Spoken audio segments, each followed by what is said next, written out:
Este hombre es el gastroenterólogo que realizó la endoscopía a Débora Pérez Volpi. Obviamente no corresponde, porque de esto se va a ocupar la justicia, a hacer acusaciones, pero esto es como un enigma policial. Había 3 personas en esa sala, en la sala en la cual le estaban haciendo este procedimiento de diagnóstico a quien era no solo una periodista conocida, conductora de un noticiero masivo en Canal 13 y en el canal Todo Noticias, sino que además había sido elegida legisladora por la ciudad, había pasado a la política. El caso Pérez Volpi ha conmovido, que tiene tanto a la sociedad, que tiene diferentes facetas. Obviamente está la gente, las 4.000 personas que fueron a la legislatura a recordarla, a rendirle su homenaje. La mayoría de ellos porque la conocían de la tele, más que de la política, porque en la política apenas había participado de una sola sesión. Pero también está el costado social, la cierta paranoia que ha provocado en las miles de personas que a diario en la Argentina se hacen un procedimiento tan sencillo como una endoscopía. Es habitual en las crónicas periodísticas que nosotros hablemos de mujeres que mueren en una operación de cirugía estética porque un cirujano les puso una prótesis mala o algún tipo de producto que no correspondía, o incluso por un problema en la anestesia. Hasta ahora, que yo recuerde, nunca se había tratado de un caso como este, de alguien que muera por una endoscopía. Se conocen declaraciones del perito de parte, ¿sí? Del perito de parte de la familia de Débora Pérez Volpi, quienes son, se llama el doctor Ernesto Darrúos, que brindó detalles sobre cómo fue la autopsia a Débora Pérez Volpi. Claro, hay que decir que cuando un caso tiene tanta repercusión mediática, no existe demora en la justicia. Fíjense, inmediatamente, ni bien se conoció la muerte de Débora Pérez Volpi, en apenas menos de 2 horas, ya había ido la policía de la ciudad a allanar la clínica, ya habían secuestrado el libro de guardia, ya habían secuestrado algunos elementos probatorios antes de que alguien lo destruyera. Ya todo eso había sucedido, el juez ya estaba sobre el tema. Para eso a veces sirve la opinión pública. Algo que uno sospecha que en la justicia hubiera tardado meses y meses, porque es la justicia correccional y se toma su tiempo. Como el caso generó conmoción social, esto hizo que se procediera como correspondía. Se hizo la autopsia y si bien todavía no está el informe oficial, uno de los peritos que participa de la autopsia es quien da a conocer algunos detalles de lo que pasó en la autopsia de Débora Pérez Volpi. Y ahí es como se conoce entonces el nombre de Diego Ariel Bialolenquier, el médico gastroenterólogo que le hizo la endoscopía a Débora Pérez Volpi. ¿Por qué ahora las miradas se posan en este hombre, en el gastroenterólogo que cerró todas sus redes sociales, un gastroenterólogo de 36 años? Porque ayer nosotros les contábamos que había como una bifurcación. O se trataba de la anestesia o se trataba de lo que había hecho el endoscopista, ¿sí? La anestesióloga, choqueada, por cierto, y todo el mundo, como estamos acostumbrados a tratar en este tipo de casos, que el problema sea en una cirugía plástica y el problema sea la anestesia, siempre miramos al anestesista, pero esta vez la anestesista se presentó y dijo, yo hice todo lo que correspondía, habrá que ver si es así, a mí analicen mi proceder, se presentó, se autoimputó, digamos. Y entonces ahí, en esa divisoria de aguas, alguien dijo, bueno, vamos a ver qué pasó con el gastroenterólogo. Cuando llega la autopsia, se sabe que había perforaciones en el esófago y en el estómago. Esto es lo que trasciende, insistimos, lo que trasciende, había 10 profesionales en la autopsia, algunos de ellos, como el perito de parte, dio algunos detalles, otros trascendieron, se filtraron desde la autopsia, pero hablan de al menos 2 no sé si llamarlo corte, aquí tenemos un profesional que nos va a explicar si puede ser un corte, una rasgadura, qué profundidad puede tener la herida que pudiera tener, si podía ser una herida previa o no. Bueno, lo cierto es que estas heridas son las que podrían haber provocado la muerte de Débora Pérez Volpi. Insistimos, falta el detalle final, pero ahora las miradas están puestas en la actuación del gastroenterólogo. Y también en una pregunta sobre cómo se ejerce la medicina de alto nivel también en la Argentina.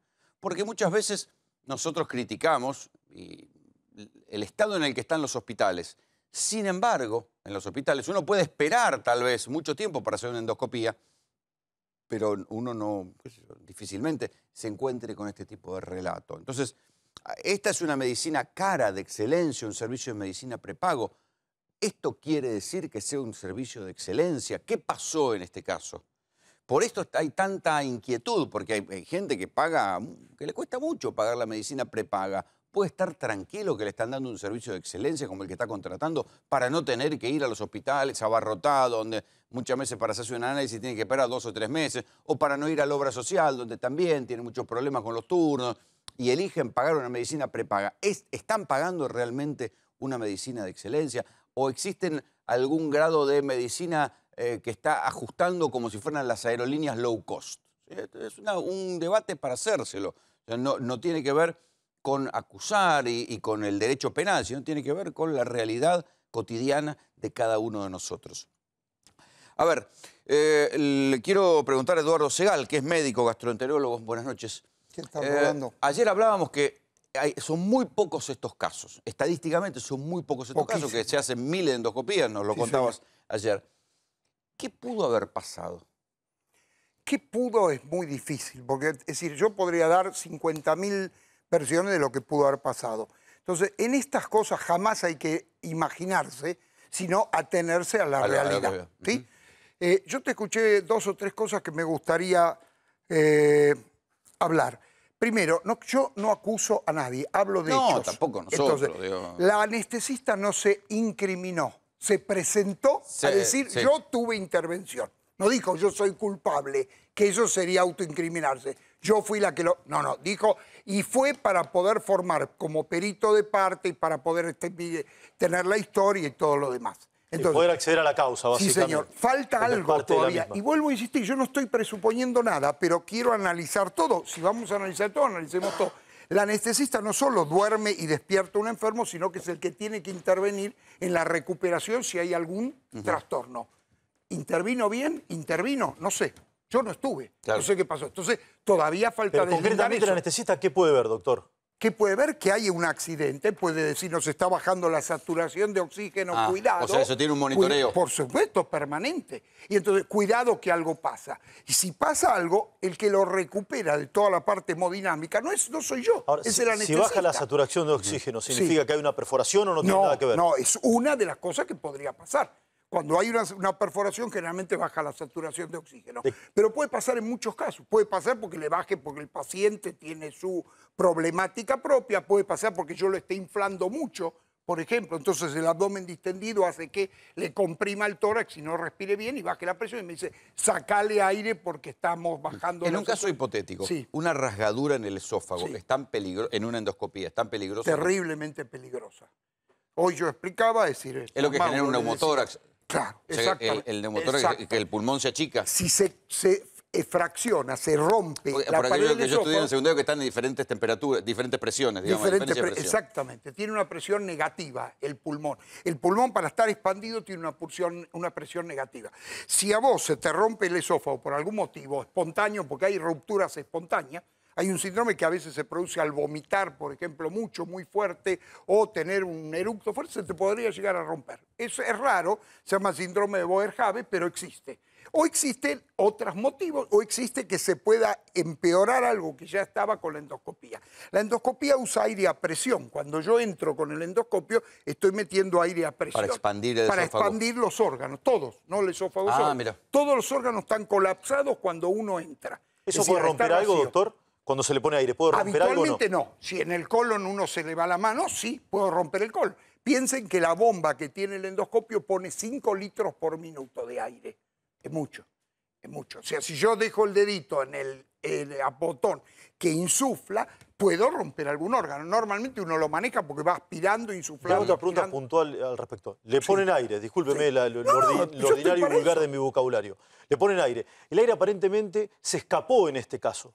Por algún motivo. Por algún motivo. Sí, señor. Que se haya escapado, ¿es un indicio de qué, doctor? De que hay alguna patología que erosionó, fraccionó, abrió la pared del esófago. ¿El endoscopio es filoso como para hacer? No, es nada, Rolando. Justamente está hecho a propósito. Está hecho porque para si esto. no sería un riego. Le lastimaríamos todo. Sería una ruleta rusa.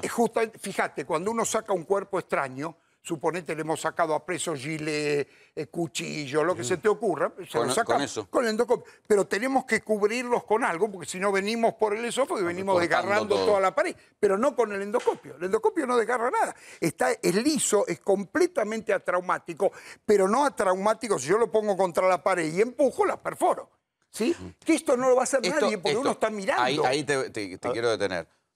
Supongo que habrás sido docente. Digamos. Soy. ¿Alguna vez enseñaste a hacer endoscopías?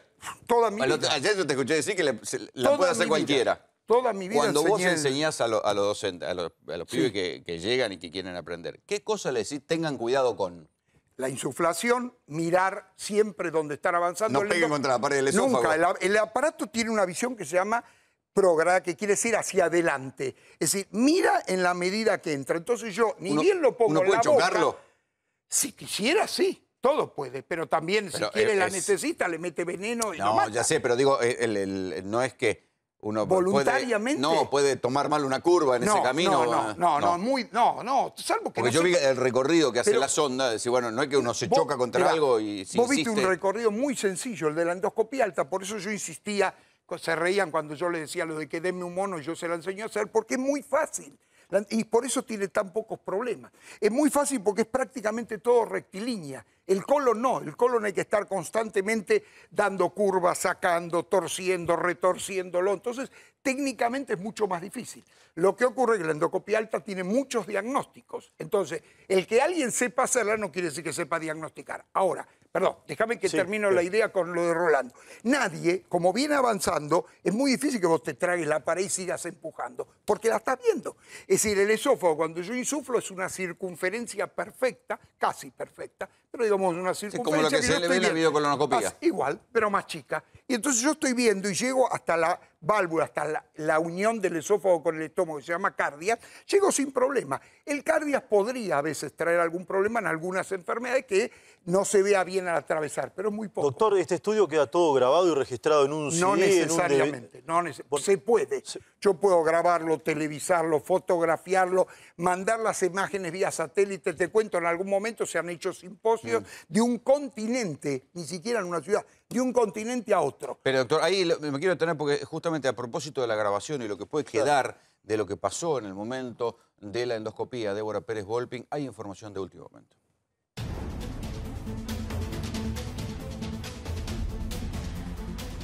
Lo tengo en línea Gastón Marote, es periodista y habitualmente es el periodista que nos ayuda con cuestiones de último momento en temas policiales, pero en este caso es un tema policial médico, porque como ustedes saben ayer, a pocas horas de que se conociera la muerte de Débora Pérez Volpin, hubo un allanamiento en el Sanatorio de la Trinidad de Palermo. Gastón, ¿qué se sabe ahora de lo que encontraron, de los que secuestraron? ¿Qué información pudieron recabar ahí? Buenas noches.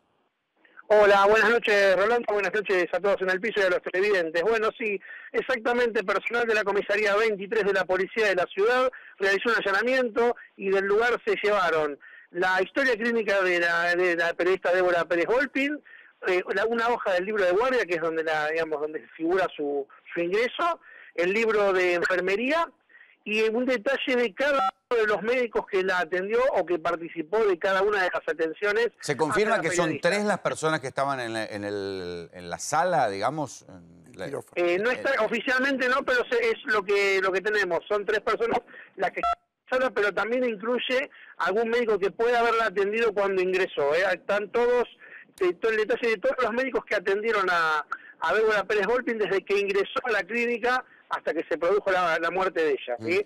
Los que la atendieron en la endoscopía eran 3, sí, pero hay algunos más que figuran, es un control que requiere el juez Irlanda a partir de todo el trayecto en la atención hacia la periodista, ¿no? Se está hablando mucho de la información que podría haber en un CD, Gastón, que trascendió algo de eso. ¿Secuestraron efectivamente el CD? ¿Se grabó alguna vez ese CD?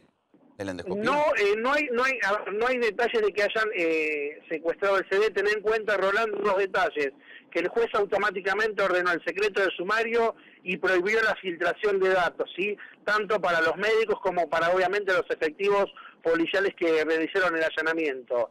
Yo no lo descarto porque generalmente estos estudios quedan archivados en un CD al cual después el paciente puede acceder. En principio lo que se conoce es la historia clínica en la hoja de guardia, el libro de enfermería y un detalle de todos los médicos que la atendieron a Débora Pérez Volpin desde Gastón, que ingresó. Te voy a interrumpir un poquito. A ver, doctor, usted me decía que puede que no esté el CD, que no se haya grabado. Es decir, yo diría que la minoría de los médicos hoy graba.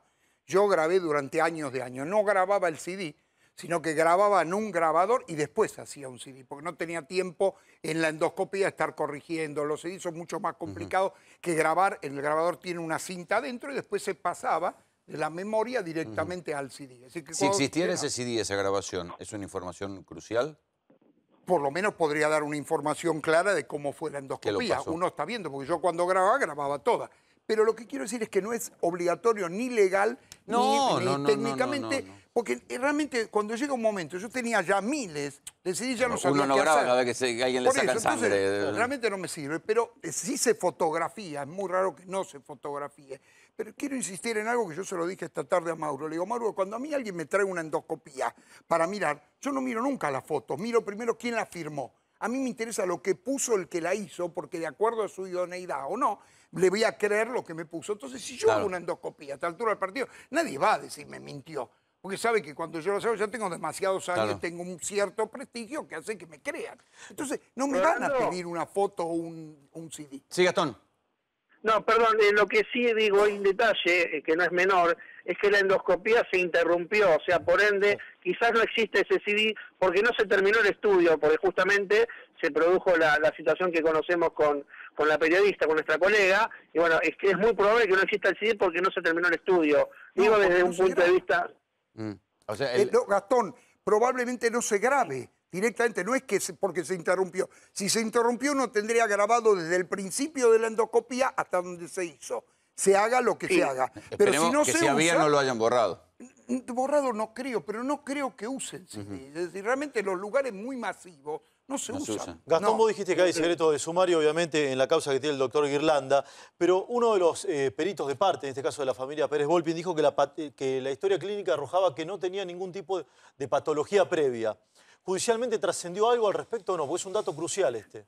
Trascendió a partir de la autopsia, con lo que conocemos digamos, de una especie de agujero en lo que es el esófago y el estómago, que no es oficial, obviamente es extraoficial porque, como bien aclaramos, hay secreto de sumario, pero no había lesiones previas porque se especulaba con algún posible antecedente coronario o algún problema de corazón previo que derivó en esto, pero eso quedó descartado, al menos por lo que se conoce extraoficialmente de la autopsia, así que bueno... ¿Y de la patología estomacal? Porque por algo se fue al sanatorio. Bueno, ahí va a ser la clave también del problema estomacal, pero lo que se decía en un momento, Rolando, era que muchas veces hay problemas, yo no soy médico, digo perdón a los médicos digo, por lo que voy a decir, pero a veces dice que el dolor abdominal puede coincidir con algún problema del corazón. Bueno, en este caso quedó descartado el tema cardíaco, ¿sí? Entonces está todo puesto a partir de el dolor estomacal de Débora Pérez Volpin. O sea que de la autopsia quedó descartado el problema cardíaco, decís vos. Exactamente, eso es lo que se conoció extraoficialmente, ¿sí? Y el tema de la anestesia también, ¿no, Gastón? Por lo menos en el informe preliminar. El informe definitivo de la autopsia, de acuerdo a la información que manejamos, se va a dar a conocer el 16 de febrero. Pero en la previa el tema de la anestesia también estaría descartado, ¿no? Ahí estaría, vamos a hacerlo en potencial, sí, estaría descartado. Así que habrá que ver. Todo nace, ojo, el allanamiento de la policía de la ciudad, de la comisaría 23, bueno, nace a partir de la denuncia que...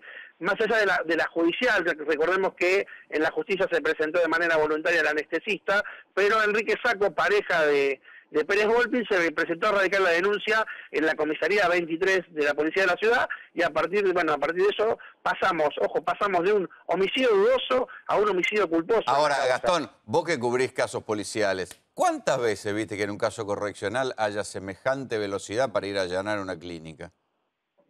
En caso de famosos, lamentablemente. Claro. Cuando hay repercusión pública, ¿no? El ciudadano común también merece la misma prioridad. Y sí. Ahora, Gastón, ¿se sabe si el doctor Vialolinker o la doctora Nélida Inés Puente, que es la anestesióloga que estuvieron ahí en la sala con Débora Pérez Volpin, van a ser citados a declarar en las próximas horas? ¿Hay alguna información al respecto? A ver, a partir de lo que defina con lo que secuestró el personal policial y lo que defina el juez seguramente van a ser citados a declarar. Habrá que ver en calidad de qué van a ser citados a declarar, Sí. de acuerdo a lo que define el juez. Sí. Si es de declaración indagatoria o Como testimonial. testigos, claro. Concretamente todavía eso no está definido, entonces. A ver, doctor No está Segal. definido porque está analizando el juez todo lo que se incautó durante el allanamiento para determinar los pasos a seguir, ¿sí? A vos con tu experiencia, ¿te tocó tener un incidente así? No. Problemático. Legalmente. En sí. una endoscopía. Tengo algunos incidentes, es decir, pero yo conté que en todas las que hice se me murió un solo paciente durante la endoscopía, que se hubiera muerto igual y se le hicimos porque no se podía operar como última chance tratando de solucionar una hemorragia. Y dijimos, bueno, entre que se muera sin hacer nada, metamos la Tenemos- endoscopia, a ver si vemos intentemos, qué es. por ahí no vemos nada, pero tratemos de localizar la zona y ver si la podemos parar. Se murió mientras la estábamos haciendo. Bueno, es decir, si no se hubiera No, muerto no, igual, yo no claro, me voy a obviamente. sentar. Pero quiero decir, en todas las que hice, en 40 y pico de años de hacer, no sé, nunca tuve un problema. Este O sea que es un episodio extraordinario porque además Por yo supuesto. no recuerdo ni Y una en noticia de alguien esto. conocido, en alguien también. Esto Claro. también tenerlo en cuenta, porque si no, es decir, así como vos decís de todo lo que pasó con la parte judicial, también pasó todo este revuelo. Si esto le pasa a la pobre señora Juana Pérez, que vive en la Villa 31, es decir, no aparece en ningún lado. Toda la parte legal sí, pero todo este movimiento y demás, ni se entera. Y la otra cosa ¿Hay que yo... psicosis? ¿Ustedes en los consultorios perciben cierta psicosis a partir de esto? Algo hubo, pero yo, por ejemplo, te digo... en Cayeron las mí- consultas y las prácticas, de hecho, ¿no, doctor? ¿Qué? Perdón. Cayeron las prácticas y las consultas en las últimas horas. Yo te diría que no. Algunos bien. se borraron, bien. reprogramaron, me parece. En mi experiencia de lo que pasó ayer y hoy, que creo que son los días clave, yo ayer atendí, hoy no atendí porque me pasé de un canal a otro, pero tengo los médicos que trabajan conmigo. En mi centro nadie dejó de ir, no faltó nadie. Ni para las evaluaciones, porque nosotros los evaluamos antes de hacer la endoscopía, ni para las endoscopías. Yo ayer atendí varios de primera vez y les pedí endoscopía. Se mostraron un poco medio Oiga, chiste, don, decía doctor, claro. que después... Mire, yo le explicaba el lo mismo chiste que le explico nervioso. siempre. Es decir, es más peligroso caminar por la calle, pero 1000 veces que le pase algo en una endoscopía. Por otra parte, si lo dejo tranquilo, si esto pasa una vez en cuánto, en 10.000, 100.000, bueno, tenemos todavía 9.999 enfermos más. Gastón, Así que tienen tiempo. Contanos un poquito Sí. qué se sabe del juez, porque yo tengo entendido que es un juez que ahora es un juez en lo penal, pero viene del fuero correccional, que es justamente el fuero donde se litigan los casos de mala praxis. Y un juez que dicen Sí, que tiene especial experiencia en temas de mala praxis médica. Tiene experiencia, digamos, sí, exactamente, tiene experiencia en este tipo de cuestiones. Obviamente que son casos que no trascendieron porque son ciudadanos no mediáticos, no, que no son del ambiente, por así decirlo. Que además, en este caso, Quizás- es una política que además era una mujer conocida de los medios. Rolando, Digo que en este caso es doble, porque además era una política que además era conocida por los medios. hola, ahí está. Sí, Rolando, perdón, Sí, te sí, había sí. cortado. No, te decía que bueno, ahí tenemos un problema con la línea. Un Gastón Marote, enseguida vamos a restablecer contacto. Un dato, Orlando, prácticamente no debe haber médicos presos por casos de mala praxis. Es muy raro que esto suceda. Recordemos que... No es lo que te dicen los médicos, que están muy preocupados, que yo sé que algunos hasta tienen un seguro, ¿no es cierto? Sí, pero es un tema pero civil. es civil. Es un tema Es- civil, es ese, como él dice. no penal. Penalmente es excepcional que un juez pueda, es decir, porque normalmente se demuestra que el médico no hizo nada voluntariamente propósito, claro. y demás, y que en general sabe lo que hizo y tuvo un accidente, y entonces, pero civilmente a veces sí hay que responder. Claro, hay dos Para eso es el cuestiones. El seguro. tema ¿Las penal- clínicas responden civilmente por esto o responden Pueden lo o profesional? no, eso lo determina el juez, pero no responden nunca penalmente. No, claro. Esto al revés sí. Ojo con esto porque la gente se confunde, cree que la van a meter preso al director No, de la no. Trinidad o a la Trinidad misma. No, el que puede ir preso es el médico si es penal. Si es civil, ahí sí el instituto, porque se supone que es el patrón de quien hizo la cosa, puede Es ser solidario, digamos, Es con- solidario de entrada. Te voy a explicar algo, Rolando. De entrada son todos solidarios. Es decir, el jefe de equipo, si es un endoscopista, es el endoscopista, si es una cirugía, es el cirujano, es el responsable de entrada. Yo cuando era jefe de mi servicio, si me iba de viaje a Japón, pasaba algo en el servicio, yo seguía siendo el responsable. Después deslindamos problemas, pero al ser el Quiere jefe decir soy el que si responsable. se moría alguien en una endoscopía estando vos en Japón, Yo era el podían venir con responsable. un juicio civil Sí, también contra señor. vos. Después deslindamos responsabilidad. Después el juez dice, no, usted estaba en Japón, pero bueno, usted se tiene garantizado que Pase este por el médico juzgado. sabe- sí, No, además, obligatoriamente. precisamente, usted lo conocía a Valolinker. Sí, señor. Al endoscopista. No mucho, pero lo conocí. Es un chico joven, correntino, de General Paz. Bien que- formado, que me lo estuvieron a punto de mandar para trabajar conmigo, Yo no llegué a arreglar con él, es decir, no tuve mucho contacto porque estuvo incluso como concurrente en el servicio cuando yo ya me había ido. O sea, el médico que atendió a Pérez Volpin estaba bien formado, me dice. Era un Yo buen tengo profesional. entendido que sí. La pregunta gente que tiene, perdón, gente que tiene relación y que médico, tengo entendido que está bien. Los médicos que estaban en ese momento en el quirófano, Sí. ¿saben lo que pasó? Supongo que sí, estaban viendo lo que pasó. ¿Y lo que pasó, eso puede salir en el resultado de la autopsia? ¿Se puede conocer ahí lo que realmente pasó, lo que saben los médicos? No, sí, no es lineal, no es yo vi, yo encuentro. Pero, digamos, se puede aproximar lo que estoy viendo y lo que pasó a lo que va a encontrar la autopsia. A ver, Gastón, ahí recuperamos el contacto con Gastón Marote. Gastón, Ahí estamos, Rolando. Bueno, te decía que ¿qué es un se- juez sí. que siempre laburó bajo perfil, trabajó de manera, como decíamos, bajo perfil, es un juez serio. Los casos, digamos, el caso mediático que recuerdo fue el robo que sufrió Cristian Urrizaga, Cristian U de Gran Hermano, el ganador de Gran Hermano, en 2010. Y otro detalle, fue un juez que fue eje de polémica, que después se aclaró. ¿Recordás el violador de Núñez en 2005? Sí, claro. Que mató a una mujer y violó a la hija. Bueno, Sí, sí. 2 meses antes ese hombre había sido detenido por atacar y robarle a una mujer, también en Núñez, y decían que el juez Irlanda había firmado la liberación de este delincuente y lo había liberado, solo lo había imputado por robo, por intento de robo. Bueno, después se comprobó que el que había firmado la liberación había sido el juez subrogante porque él estaba de vacaciones. Un juez serio, como vos decís, con experiencia en casos de mala praxis. Y estos casos, Rolando, son casos largos, los de mala praxis, digo, para la familia en este caso la periodista, de Débora Pérez Volpin. ¿Por qué? Porque un juicio de este tipo de cuestiones, si hay alguna responsabilidad, hay mala praxis, tarda unos 6, 7 años por lo menos. 6, 7 años. Sí, más o menos, Rolando. Y después empiezan las instancias penales, ¿no? La apelación por parte del médico, si es que... Claro, llega a además ser como es un juicio condenado. civil, claro, recordemos Exacto. también para la gente que el fuero civil es un fuero que se toma sus tiempos, donde las causas no prescriben, dicho sea de paso. Sí, ojo, atención, Rolando, un detalle, porque antiguamente, antes de que se reforme el Código Penal, este tipo de delitos, homicidio culposo, era, digamos, escarcelable, era hasta 3 años, pero Ahora con 5. algunas modificaciones va de 1 a 5 años, con inhabilitaciones de 5 a 10 años. O sea que dependiendo si esto avanza y se encuentra un culpable, si le dan más de 3 años, bueno, puede ser una condena efectiva.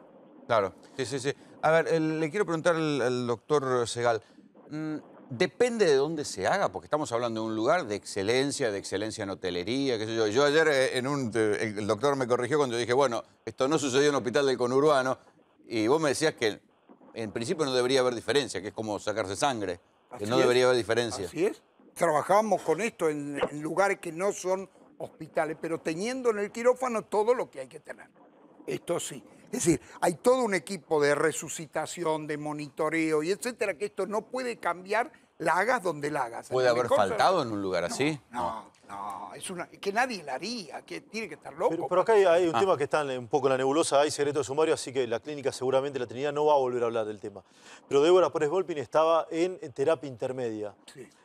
¿Es usual que esto suceda, que pase un paciente en terapia intermedia para hacer un estudio de este tipo o no? Es que no era por este estudio, era por el cuadro que ella tenía, que la internaron en terapia intermedia. Porque obviamente estaban sospechando algo que era más importante que una cosa sencilla. Claro, si no le hubieran hecho una endoscopia Vaya a de su urgencia. casa, Pero eso no o fue vaya a su debidamente casa. informado. La Trinidad no informó Sí, debidamente dijo, sobre el con al un respecto. cuadro de complejidad, lo dijo ya en el comunicado. El comunicado no estaba firmado. El comunicado es espantoso. Gastón, Es decir, ¿por qué es espantoso? Perdón. Porque no informa nada, no está firmado por nadie. A mí no me gusta. Si yo como médico, no me gusta que alguien me diga esto, porque siento como que no se está informando bien, como que es muy hecho por abogado para...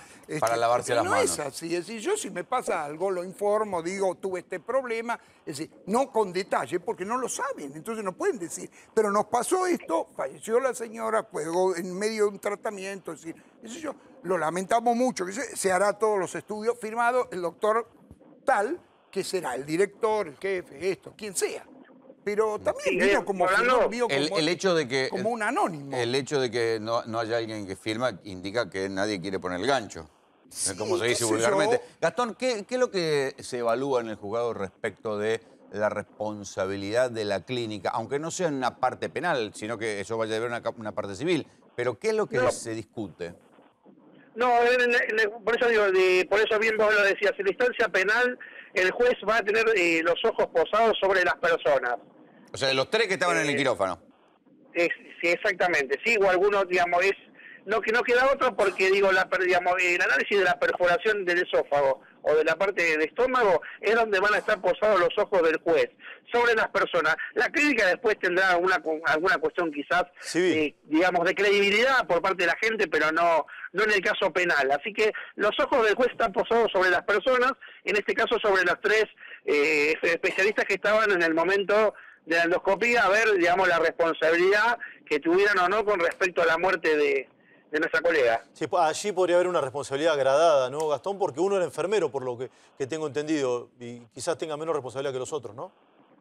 Sí, a ver, eso dependerá digamos, dependerá de lo que arroje, del resultado que arroje la autopsia, ¿sí? Y a partir de quién hizo a ver, si por ejemplo, si es una cuestión de anestesia, cosa que está prácticamente descartada, las cargas irán contra el anestesista, ¿sí? Si de la perforación, digamos, fue la que causó la muerte y hay responsabilidad del médico, bueno, lo asumirá el médico. El otro era un asistente, tengo entendido, al menos eso es lo que, un enfermero asistente, así que quizás sea el que menos responsabilidad tiene. Gastón, por eso, trascendió que prácticamente toda la clínica, desde el punto de vista médico, es decir, todos los profesionales, intentaron reanimarla a Pérez Volpin, incluso el director de la Trinidad. ¿Esto es cierto? Sí, porque todas las salas están muy pegadas, los box como que dice uno de otro, y a partir de esta situación, cuando hace el paro, intenta reanimarla, y vienen por lo menos 20 médicos, inclusive el director de la clínica, a intentar reanimarla. Sí, es verdad, esto está confirmado, ¿sí? Por allegados a la familia de la periodista. O sea, que es de imaginarse el pandemonium que se armó en ese momento. Exactamente. Aparte no era, como siempre decimos, no era un ciudadano común que por ahí no trascienda a los medios. Esto sabían que iba a trascender a los medios. Espera que le quiero preguntar al doctor Segal algo, a ver si podemos ir precisando alguna cuestión. Ahora, si efectivamente es la incisión en el esófago lo que genera una diferencia de presiones y eso deriva en el infarto, ¿puede haber una incisión previa, un corte previo que no lo hubiera visto en la endoscopía? Una lastimadura o una... Sí. Yo digo lo que sé de ella. Que eso tal vez, por eso estaba internada en una terapia intermedia. Ella podía tener un cuadro, es decir, lo que siempre supimos y que se dijo, que tenía una hernia hiatal. Una hernia hiatal es un pedazo de estómago. ¿Dónde está? Se mete apto para legos. Se mete entre el diafragma, es decir, desde el diafragma o por el diafragma, por su orificio, sube un trozo de estómago hacia el tórax. Eso puede deteriorar una válvula que es la que impide que vuelva el contenido. Y se produce el reflujo, el famoso reflujo que ustedes escuchan. Ese reflujo puede lastimar el esófago. Y si es crónico y lastima mucho, puede provocar ulceraciones que incluso con la presión... el tubo puede generar, o al aire. No, el aire. El aire al dilatar puede haber generado... Es rarísimo, es excepcional, pero yo estoy diciendo elucubración. Sí. La otra que yo escuché, insisto, tantas versiones. Desde esta mañana hasta ahora escuché 5 versiones distintas de todos los que estuvieron en la autopsia, que cada una se la dio a otro. Entonces, ¿cómo es? Cada uno le da otra distinta. No, pero coincidimos que todas las versiones la van circunscribiendo en un episodio extraordinario. Sí, eso ni hablar. Más allá, de cortes en el estómago y en el esófago. Un mal alineamiento de situaciones. Esta mañana me dicen que era una úlcera que tiene que haber sido en el esófago, que estaba tapada por un coágulo, que al hacer la endoscopía el coágulo salta y empieza a sangrar. Y el médico lo quiere detener y al intentar detenerla se perfora. Esta es una variante, sí, puede ser. Porque es una eventualidad que nos puede pasar haciendo un tratamiento en una zona debilitada que uno trate de hacer, de quemar o de... Una paciente con esa patología, ¿por qué podía estar en una terapia intermedia? Porque fuera poco claro el cuadro, porque no llegaron... Hoy Santa María, el médico que siempre anda con todos los muñequitos, bueno, hoy él vino con otra muy didáctico, versión, muy didáctico. Él vino con otro, dijo lo mismo que le dije yo del neumotórax y todo lo demás, pero vino con otra versión de la autopsia. Es decir, no de la autopsia, perdón, de los estudios previos. Dijo que a ella se le había hecho resonancia y tomografía por el cuadro que tenía. Y que no sé cuál de las dos, la resonancia o la tomografía, aparece una edema, que es inflamación, hinchazón, y algo en la cabeza del páncreas y en la segunda porción de duodeno. Entonces, que esto yo lo escuché también al principio, decía que podía ser una úlcera perforada en el páncreas. Era poco claro el cuadro. Entonces, por eso se le hace la endoscopía. Porque no es que la endoscopía esté Es decir, viene alguien, y yo siempre decía, no es que pasa alguien y hace y pum, le metemos al endoscopio. Es decir, está indicada en una secuencia, a ella se le hizo resonancia, no dio nada. Además, porque claro. había ido ella, porque se sentía mal y Había ido, todos me evaluaron que dijeron el día tenía algo anterior. grave. Sí, sí, El quedó día internada el día anterior lunes. fue y no la internaron, y después la internaron. Sí, el marido o el primer marido de Débora Pérez Volpin, el camarógrafo Fuentes, dijo hace un ratito nada más que, perdón, Funes, Marcelo Funes dijo hace un ratito nada más que hubo mala praxis. O sea, que la familia está convencida que hubo mala praxis. Que esto, Gastón, es lo que está... está intentando determinar el juez, ¿no? La cuestión de si hubo o no mala praxis. Pero... Exactamente, la familia va a ir a fondo, por eso lo que decía ahí Esteban, es verdad, es cierto, la familia cree en la mala praxis, va a ir a fondo, después el juez determinará si hubo o no mala praxis, bueno, y se verá la responsabilidad no del médico o del equipo médico que la atendió. Habrá que ver todo depende de lo que arroje el resultado final de la autopsia y lo que decía el doctor ahí, si había lesiones previas antes de ser atendida. Sí, el hecho, digamos, de que hayan ido rápidamente a allanar la clínica quita un poco de posibilidad de que hayan intentado esconder algún papel o algo por el estilo, me parece, ¿no?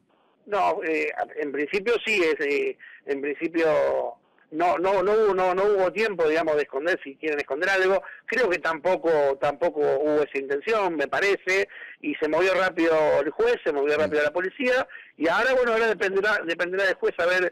Los próximos pasos son las citaciones. A ver, ¿en calidad de qué? ¿De testigos? ¿Indagatoria? Habrá que ver qué es lo que define el magistrado.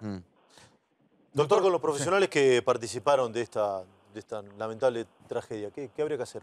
¿Apartarlos del cargo? ¿Suspenderlos? ¿Qué haría usted como jefe de servicio? Si yo tuviera un médico que tuvo un problema, no, le hago no hacer durante un tiempo porque no está en condiciones psicológicas. Este pobre muchacho está, no es que debe, sé por alguien que estuvo en contacto que está prácticamente destruido por todo lo que pasó. De hecho, cerró todas las redes sociales para que no lo insulten ni lo escrachen. Y es lógico, porque lo están poniendo como el malvado de la película cuando todavía no está demostrado que sea él. No hay ningún imputado. Por eso, es decir, y esto insisto lo mismo que dije, la anestesista todavía no está fuera, tiene mucho menos probabilidades. Si él tuvo esto, mala praxis es un problema de interpretar qué quiere decir mala praxis. Porque mala praxis, ¿qué es? Es un médico que está trabajando y tiene un problema, entonces todos los médicos... ¿Negligencia o impericia? Ahí voy. Entonces, para mí mala praxis es negligencia, impericia o imprudencia. Son las tres cosas. Primero, pero hay algo, Rolando, que yo se lo dije a varios y se los digo a ustedes también, que es muy importante. Creo que incluso por quién me lo dijo. Yo tenía un paciente que era camarista y se dedicaba a mala práctica. Camarista. Y me dijo, doctor, nosotros sabemos que los médicos tienen problemas. Esto nunca lo vamos a discutir porque el mejor del mundo publica y lo publica. Esto lo hacemos siempre los médicos. Publicamos las complicaciones que tenemos para que no las tenga otro. Yo aprendí muchas veces de las complicaciones de otro para no tenerlas. Entonces, el mejor del mundo la tiene, me dijo. Entonces, ¿qué me fijo yo cuando tengo un caso de mala praxis? O de supuesta mala praxis. ¿Qué hizo el médico antes? Y acá viene su preparación, todos los recaudos que tomó, etcétera, etcétera, para que no pase. ¿Y qué hizo una vez producido el evento para solucionarlo? Entonces, si procedió bien antes, si procedió bien después, el accidente está implícito en las prácticas médicas. Gastón, antes de despedirte, ¿cuándo se va a conocer finalmente el resultado de la autopsia? No, el resultado final de la autopsia para el 16 de febrero estaría ya listo el informe final, aunque yo estimo que el juez ya unos días antes lo va a tener completo el informe y va a definir, como decían recién, no hay ningún imputado aún, si es un delito por homicidio culposo. Obviamente, si el juez entiende que no hubo intención o no hubo responsabilidad, quizás sea una condena, en el caso que avance, siempre hablamos de hipótesis, menos de 3 años, un delito escarcelable, pero bueno, habrá que ver, no hay que apurarse, el juez es un juez que se toma su tiempo, digo, no como sinónimo de lentitud, sino como sinónimo de un juez muy metódico, y entonces, bueno, habrá que ver cuál es la decisión que toma a partir de ahora, una vez que lea todos los documentos allanados en el día de ayer. Gastón, muchísimas gracias por el contacto. Abrazo grande. Quiero volver a la cuestión de la terapia intermedia. O sea que había un cuadro complicado, difícil de diagnosticar. Probablemente, o que les preocupaba en cuanto a su gravedad. Porque puede ser cualquiera de las dos cosas, que no lo tuvieran todavía diagnosticado o que pensaran que tiene una gravedad. O por su estado previo o por lo que le estaba provocando. Yo le preguntaba antes... Entonces, perdón, no lo ponen en una habitación común para tenerla más vigilada. Eso es todo. Esto no implica que O sea, está no grave. estaba en la guardia, estaba en un lugar... En un lugar que es un intermedio entre la terapia intensiva y el piso en una O sea, habitación no estaba en el box común. de guardia donde vamos nosotros No, cuando estamos no, con fiebre, ¿va? No, que ese tampoco es para estar un rato y nada más, Claro. no es donde se interna. El de internación no estaba en una habitación común donde se la vigila menos. Es cuando que uno en se una empieza a terapia. preocupar. Cuando uno va a la guardia y te dice, no, mire, se va a quedar porque le tenemos que hacer unos estudios, te suben al otro, a Pero algún yo lugar. lo que le diría a la gente si le pasa esto es que se despreocupe, porque en realidad es para tenerlo más vigilado, porque en una habitación uno no tiene todos los médicos que tienen una terapia intermedia o intensiva. Vos sabés que ella no se la notaba preocupada, de hecho, cuando deciden internarla, le comunica a sus pares de bancada y demás. La legislatura les manda un WhatsApp diciéndole que me voy a quedar un día en la clínica, me duele, pero estoy bien, digamos, minimizando absolutamente esta circunstancia. Ella se notaba que no estaba preocupada. De hecho, al estudio la acompañó su mamá y los hijos. Mientras No, todo- no, pero no era un estudio, estaba internada. Bueno, estaba, está bien. digo, no es Después- que fue a hacerse una endoscopía, Pero cuando, estaba internada. cuando y ingresa la para hacerse la acompañan. endoscopía, ¿sí? ¿Pero cuánto estaba- tiempo llevaba de internación? Un día, una Un noche día. por lo menos. Había pasado Claro, la noche el día en anterior. la clínica. Sí. Cuando le van a hacer la endoscopía, que esto es el día, ya me pierdo con los días, el día martes, Martes. alrededor de las 5 de la tarde, en el pasillo esperando estaban sus dos hijos y la mamá. Cuando sucede todo esto, Imagínate la escena, que se muere, bueno, a la mamá la tuvieron que internar, del shock de la situación, de lo que sucedió. que vengan y te La digan su tuvieron que hija se internar. murió. Imagínate a los pibes. Quien recibió primera noticia es su pareja, el periodista deportivo Quique Sacco, que es el que recibió primera noticia y que después la comunicó. Esto fue el martes alrededor de las 5 o 6 de la tarde. No, yo me pregunto porque no creo que ningún médico quiera matar a un paciente, ¿no? Obvio. Y seguramente acá en el medio está la prepaga, está la clínica, y en este momento el médico que si no hizo mala praxis, si no tuvo un procedimiento normal, me pregunto, ¿quién lo banca al médico ahora? Porque seguramente está destruido. ¿Quién lo banca? ¿La prepaga se hace cargo de algo? ¿La clínica lo O apoya? el médico, Claro, cuando le pasa así a algún médico, ¿se convierte en un paria? ¿Por nosotros o por la sociedad? Por nosotros no, de ninguna manera. No. No hay un Sí. repudio de colegas, un rechazo de colegas.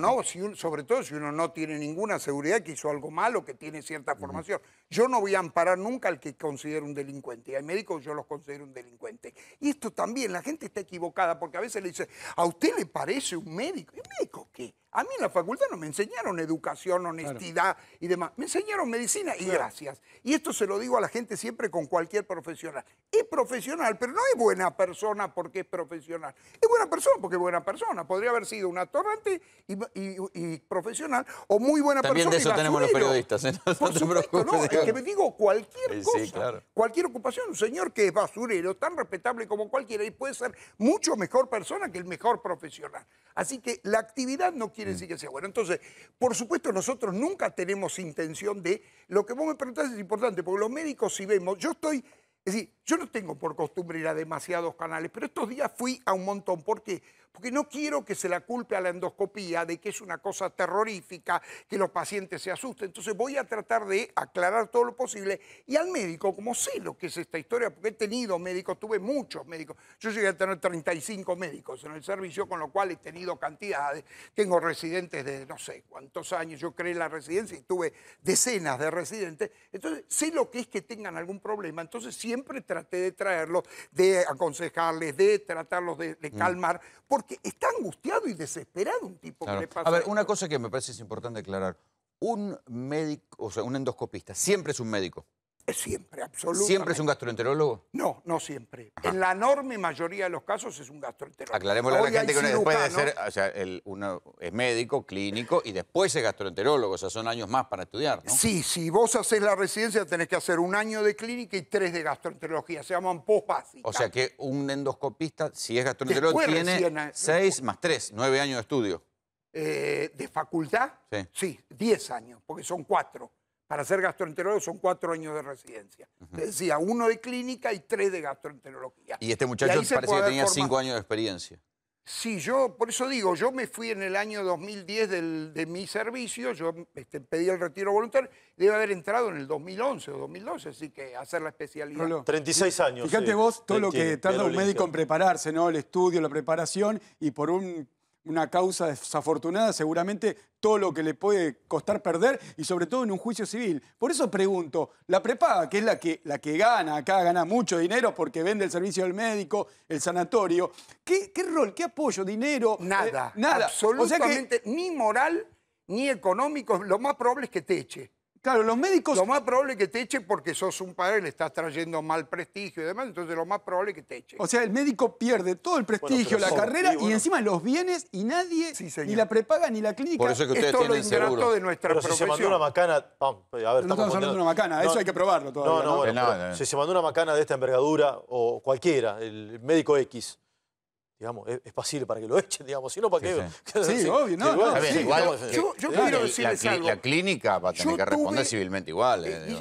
Rolando, yo te quiero decir algo. Yo tuve varias complicaciones a lo largo de mi historia porque es imposible que no las tenga. Uno estadísticamente sabe que X cantidad te va a pasar. Y si no te pasó, si es una por 1000, digamos, y no me pasó en las primeras 1000, en las 2000 sí. puedo tener 2, o en las 3000, 3, y recién ahí. Es decir, que las voy a tener. Entonces, yo no tuve nunca episodios judiciales. ¿Por qué? O prácticamente nunca, no prosperaron. Porque Si no alguno te tocaron. No, porque le expliqué a los pacientes, le dije, mire, esto es una cosa que puede pasar, sabe que tomamos todos los recaudos. Lo De hecho, hice ver uno por no el firma un anestesista. consentimiento Por supuesto. cuando hace una Previo, Donde endoscopía. se le explicó todo, donde acepta que puede pasar estas Riesgos. cosas. Le dijimos, puede tener hemorragia, perforación y otros eventos. Me autoriza a mí a tomar la determinación. Si yo demuestro que se perforó, yo estoy habilitado por ese documento a pedir un cirujano y que lo operen. Porque si no, yo no puedo hacerle nada y que me diga, no, yo no quiero que me opere, soy testigo de Jehová. ¿Eso es como un protector en este caso? ¿Puede obrar como un protector? Es relativo, no es que a uno lo salva de nada, pero digamos, el paciente estaba informado que esto De que le es un podía procedimiento pasar. riesgoso. Exacto. Es Doctor, decir, que puede tener ¿puedo un volver riesgo. sobre la intervención en sí?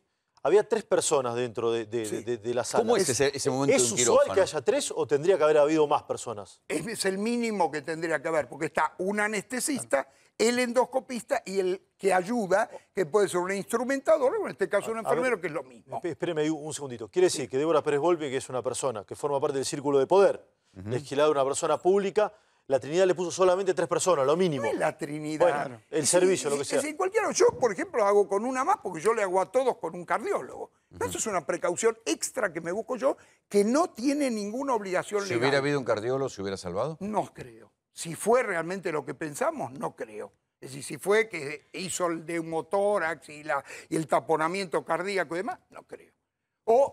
Es decir, el cardiólogo no creo que pueda tener intervencionismo en eso. Es decir, no sé cómo se maneja. Porque un neumotórax espontáneo, si ustedes tienen un neumotórax, se colapsa un solo pulmón. Habrán escuchado que en un avión alguien Sí, le metió claro. la lapicera. Sí, Pero es un pulmón y por otra causa totalmente distinta. Acá se colapsan de golpe los 2 pulmones y se tapona con aire el corazón. Y encima el aire empieza a disecar el tejido debajo de la piel y llena todo de lo que se llama enfisema. Entonces, es muy difícil. ¿En cuánto ¿Cómo hace? tiempo se muere una persona así? En un par de minutos, 1 minuto, 2 minutos. Nada. Sí, nada, porque queda sin posibilidad de respirar y prácticamente no puede latir el corazón. O Entonces, sea, no había manera de rehabilitarla. yo creo que es muy difícil. Si realmente esto fue, es decir, creo que a ella o a cualquiera que le pase esto es casi imposible. Pero insisto, es una eventualidad que yo no la tuve nunca, nunca. En 44 años de médico nunca me pasó.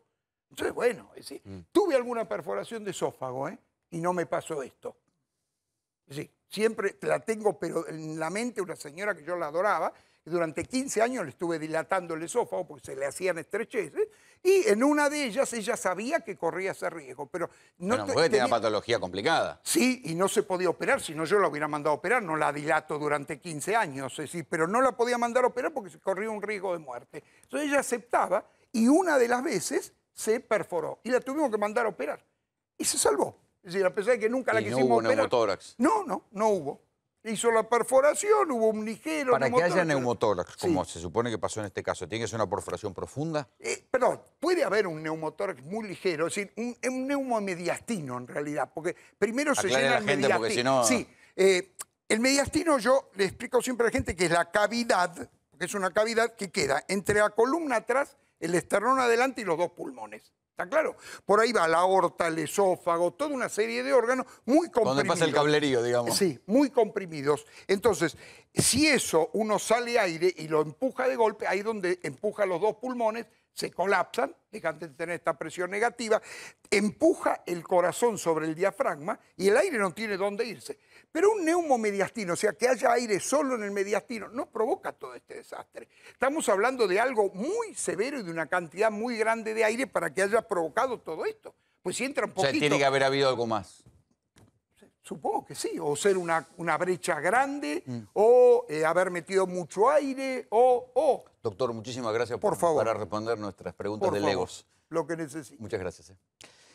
Nosotros ahora vamos a empezar a hablar del dólar, porque hoy, día de calor, el dólar pasó los 20 pesos y ahí tuvo que venir el Banco Nación a tirar un balde de plata para hacer bajar el precio del dólar. Enseguida lo explica Juan Enrique, pero antes, si estás buscando una puerta de calidad, diseño y seguridad, nosotros te recomendamos Artestamp, líderes en el mercado con más de 60 años de trayectoria. Artestamp, más de 60 años haciendo puertas para cada estilo y necesidad. Diseño, mayor calidad, mayor durabilidad, mayor resistencia. Conozca nuestros productos en las principales casas de aberturas de todo el país. Artestamp.com.ar. ¿A cuánto el dólar, Juan? Claro, Rolo, la pregunta es, cuando hace calor, ¿qué pasa? Por lo menos va a llover o puede ser tormenta. Y la pregunta es si estamos en el piso o en el techo. Pero, ¡Qué vivo! Claro, antes de responder Si la supiéramos, hacíamos plata, viejo. Antes de responder esa pregunta, yo antes me agachaba un poquito. Ahora me voy a sentar con mi trabajador. Porque el que va a pagar las consecuencias es mi trabajador, Rolo. Argentina exporta lo que come y eso se refleja en el tipo de cambio y en los precios. ¿Le sacaste las retenciones a los alimentos? Van a aumentar los alimentos, va a aumentar la nafta, va a aumentar la luz y como vos dolarizaste también va a aumentar el gas. Ahora, la pregunta te la voy a responder de parado.